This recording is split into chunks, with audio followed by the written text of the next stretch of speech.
This is a download from BFM 89.9, the business station. BFM 89.9, the business station. You're with Caroline and Ezra here on the evening edition. Now, unlike, I suppose, many other countries, Malaysia is fortunate in that it's relatively safe when it comes to the occurrence of natural disasters, all except for flooding. As we can see from the news reports over the past couple of months, come monsoon season, the flooding begins. It happens every year, hence the importance of being prepared. So this evening, we're speaking with the folks whose, well, I suppose their work deals with, amongst other things, relief efforts, folks from MERCY Malaysia. So we have with us Ms. Hilda Zamri, Program Officer for the Relief Operations Division at MERCY Malaysia, as well as Colin, Abel, a Volunteer Management Officer at MERCY Malaysia. Welcome, very nice to have you here with us. Thank you. Thank you for coming in. Okay, so we're just, correct me if I'm mistaken, just coming out of the flooding season at this point in time. And how would you evaluate the situation this year compared with the years before? Would you say it's more severe? All right, if we're talking about the flood basically last year, which is 2012, that we responded recently, especially in Terengganu, because we identified that in Terengganu, it was the most flood-affected areas compared to Kelantan and Pahang. Mm-hmm. And what we found out that, yes, actually in the East Coast, it was the worst affected flood areas compared to previous years, as well as the Johor flood that we responded as well in November. Because we identified that the amount of evacuees reached about 19,000, which is a lot, compared to Johor flood in November, which was around 2,000 evacuees. So is that how it's evaluated, based on the number of evacuees, or is there more to it? In terms of our, the nature of our work is that we're, as a humanitarian organization, we basically deal with people. Right. So we look at the amount of people that got affected, basically our beneficiaries. Okay. And of course, are we just looking at natural causes as to how severe these floods are? Are we almost isolating certain aspects as to perhaps, drainage isn't good in certain areas, or is there a solid waste in rivers, or are we looking at those factors as well? Well, I think that based on general population now is that I think civic consciousness is very important, because everyone plays an important role, especially during floods area. Just to share on the experience in Terengganu recently, is local community are more prepared than past years, actually. What about, for causes, in terms of causes, the flooding is concerned, are there human factors that contribute to the occurrence of severity in floods, or is it purely nature? Well, there are aspects of it, factors of it. Like, of course, you can say that human factors does contribute as well, especially when in terms of rapid development that we have these days. Right. But also because in Malaysia, it's a seasonal flood that we always encounter, especially the monsoon season. So there are many aspects of it. Can you say whether or not one plays a heavier hand than the other in causing the flood? I would say in this case, it would be the natural disasters, natural causes. Yeah. Right. And you were mentioning before about how the communities in these states are taking more proactive action in terms of preparation. What are they doing right now? Basically, as for the East Coast and also like in Johor, most local government, they are doing a preparedness program. And prior to the monsoon seasons, they always have emergency drills. And local authorities such as the police, the armed forces, the hospitals, and the local district office, they are on red alert, and they have drills as well. And from the state to the district to the village head, they are all organized and they are all there's a community-based program. Is it? And just very quickly, because of course there are so many people who are coordinating these relief efforts. Both of you, I guess, have different roles within MERCY Malaysia when it comes to these things. All right. For me, as I'm under the Relief Operations Department, what I do is when it comes to disaster like this, I'm the frontliner of the organization. So I will be the first team to assess this kind of situations and to identify the gaps where are needed, especially when we're focusing on health-related activities or issues. Then I would prepare or assess which areas need health support. And then when I identify the gaps, after having a cluster meeting or coordination meeting with various agencies, provided is either government or other NGOs, then we would send up our second teams, which is our mobile clinics. Okay. Yeah, and Colin he's the volunteer management officer. So basically, my job is to get feedbacks from the field, what kind of people they require, what kind of medical person. For example, just to give examples, like in floods, usually we just try to get a GP, a general practitioner, Right. to just a basic illness like cough, cold, just for the floods. Okay. And those, I think it depends, and time changes everything. For Malaysian flood, time and response is very important. All right. We'll get back to this in just a little bit. Steve Winwood lined up for now with Higher Love. You're listening to BFM 89.9. 9.9, the business station. You're with Caroline and Ezra here on the evening edition, talking about fighting floods with the folks from MERCY Malaysia. We have Hilda and Colin in the house. They were telling us a little bit earlier about drills and alerts, and I suppose communities and states prone to flooding. So how responsive are these communities involved when you do the drills and so on? Well, basically, for the drills and preparedness, it depends on the folks of the particular states. So basically, the local government is playing an important role, Right. on the situations, and they do invite NGOs such as MERCY Malaysia to be part of the team to have a disaster risk reduction. They call DR or FPP, Flood Preparedness Program, that we train children, school children from primary school to secondary school, to know the indication of the danger of floods. Actually. Okay, so I imagine that would be worked into as part of the syllabus. But in terms of voluntarily coming forward and being prepared for these floods, do you have a lot of the community showing up? Yes, speaking about our experience, like what we had in Kemaman when we responded last year in December, we were actually surprised that the community was actually prepared for it. When we requested for assistance, especially in terms of logistic, they were there to help us already. Because the thing is, like, we have like sort of groups of NGOs or groups of clubs that are, they are aware of the flood. So the thing is, They are almost the representatives on the ground. yes. Yep. Just to add on is, for example, how can we have a very good mission, I can put it, is that amateur radios play an important role as well during floods. And also there's few clubs that help us in Kemaman, such as our partner, SCOMI Malaysia, Kemaman Motocross or KMX. So basically, SCOMI and Kemaman Motocross, they supply us with logistics. So they have 4-wheel drives, but we have hygiene kits to distribute. So basically, we work hand in hand together because they are local people. They know where is the best place to go. They understand the landscape. Yes, exactly. Right. So it's helping each other to set one goal, just to help people that's in need. And of course, when it comes to, I guess, creating awareness in these areas, for example, you guys mentioned in Kemaman there is almost a preparedness as to how they respond to these situations.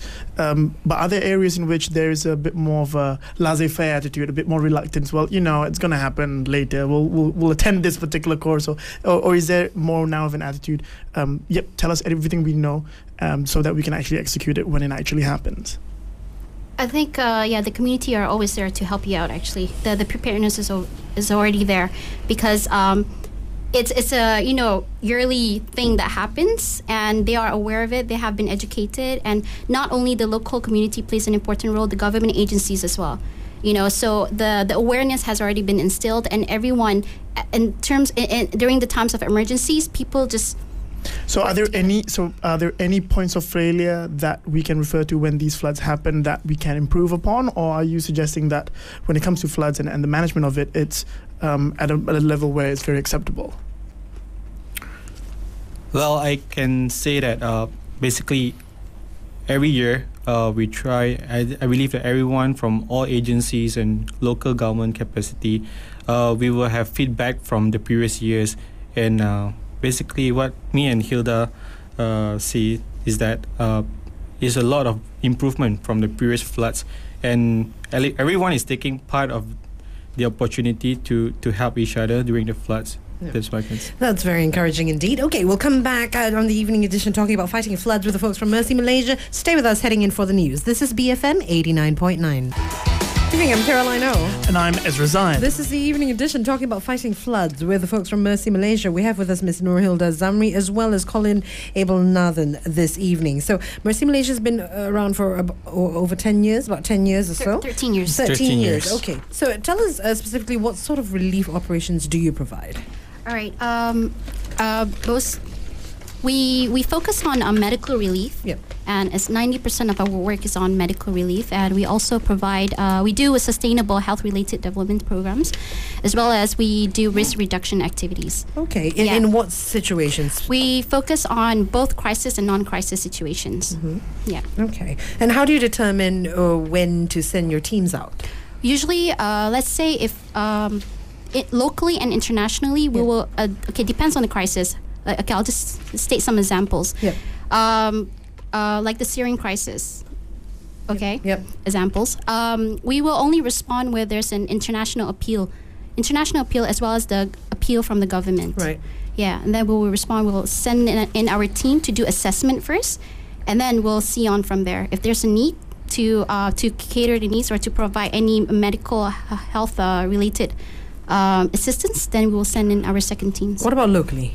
Locally, yes, because Malaysia, in terms of natural disasters, it's mostly flood, right? Because the capacity is there, or the capacity can be covered by the government most of the times. Mm-hmm. We will only fulfill if there's gaps. Okay. Yes, that's for disaster. But if we're talking about developmental projects, then we do other health-related projects, such as mobile clinics as well as dental. Right. Okay, I think to add on what Hilda mentioned just now is that in MERCY Malaysia, it started from a volunteer basis, actually.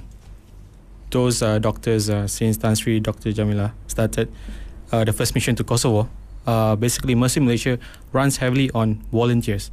So basically we need volunteers from all walks of life.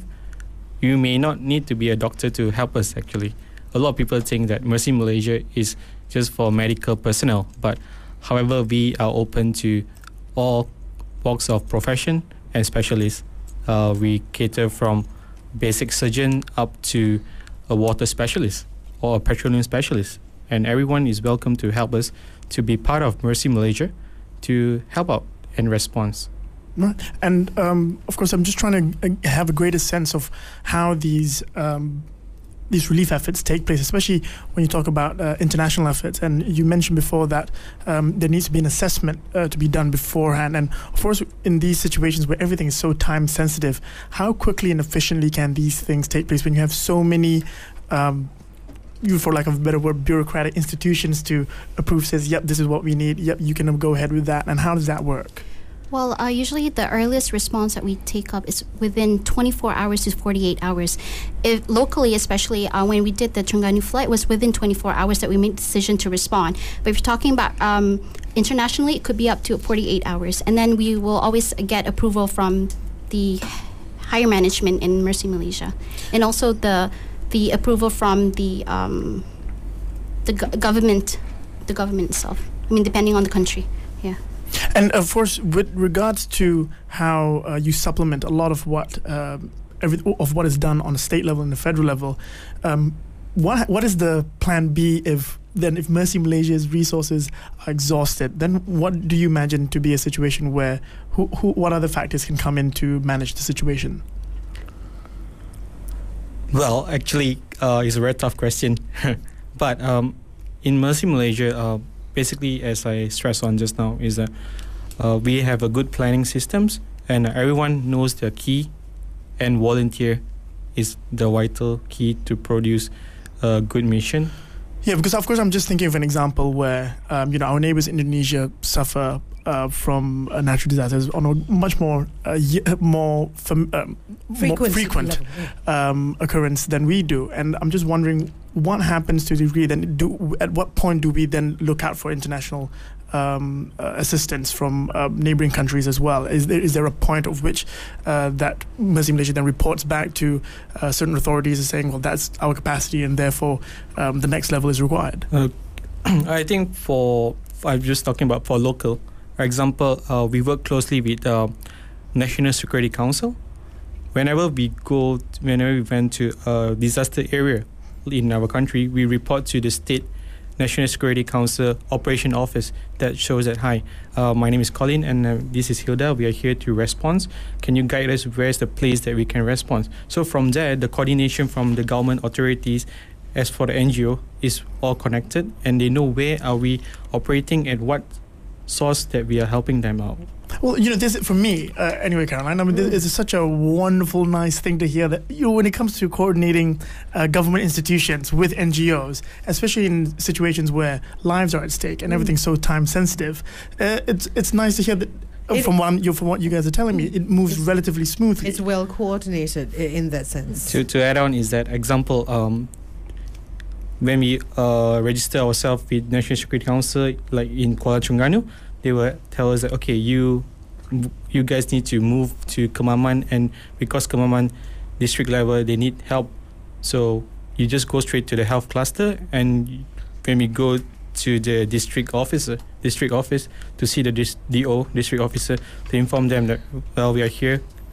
Then he just said, okay, just go straight to Kemaman Hospital and you enter health cluster. So when the health cluster emerged, so the hospital will assist that, MERCY, can you help us with the medical mobile clinic? So from that apart, we will send in our volunteers, volunteer doctors or nurses from Malaysia, basically from KL to help out. Hilda, I mean, do you all focus on the aftermath as well? From what I'm hearing, you're very, very focused during the actual disaster itself. What about what happens after? Yes, we also do recovery in terms of the post-disasters or post-conflict issues. Especially, we identify on the needs or. Apart from just providing mobile clinic during the disasters, we do reconstruction projects as well. Right. Yes. For example, rehabilitations of hospitals. Those that get. We have a team of volunteer technical person that's qualified architect, quantity surveyor, water engineer to help us to build hospital back for the society to function well. Yeah. And that's based on need as well. Depends on needs. If there's shelters are needed, then we'll build shelters. And also we do psychosocial programs for these beneficiaries that get affected, or traumatized by the incidents. Especially and we send in our specialist psychologists. We have all these, all our volunteers, they come from various backgrounds and can actually support our programs and, activities locally as well as internationally. We've spoken a great deal about management in terms of when floods occur, and that's probably one of the most common natural disasters. Heaven forbid an earthquake takes place in one of our major cities. Is the treatment different in terms of how we approach the management and response time and all those factors? Yes, totally. Just to enlighten everyone, if you're aware of Majlis Keselamatan Negara or National Security Council, there's a law, MKN Arahan 20 or 21, is where the government will be the key person to handle disaster. For example, the fire department, the police, the hospitals, and the armed forces is the key person to be on the front line. On the federal level? Everyone's the same. Everyone's just coming down. No, because they are the four uniform bodies that will lead the coordinations actually. Okay. Yes, and as an NGO, we work hand in hand, or we liaise with the government because we do not try to change the system. We are supporting. We're just filling in the gaps that the government cannot fulfill. And it certainly sounds like good work you're doing. All right. And you know what? We're going to have you on the show again one of these days, because the discussion that went on while the music was playing, continental plates are shifting and so on, and earthquakes. And climate change and everything. That's right. Earthquakes are next on MERCY's agenda as well. So thank you very much for joining us this evening, Hilda and Colin. Yep. So just to add on something, basically MERCY, we just launched a website. It's called Seringgit Sehari. It's actually, you can donate a ringgit a day or 30 ringgit a day to raise per month to raise funds Right. for general funds. That's Okay, all. so make your way to that website if you're so inclined. We're wrapping up the evening edition. This is BFM 89.9. Thank you for listening to this podcast. To find more great interviews, go to bfm.my or find us on iTunes. BFM 89.9, the business station.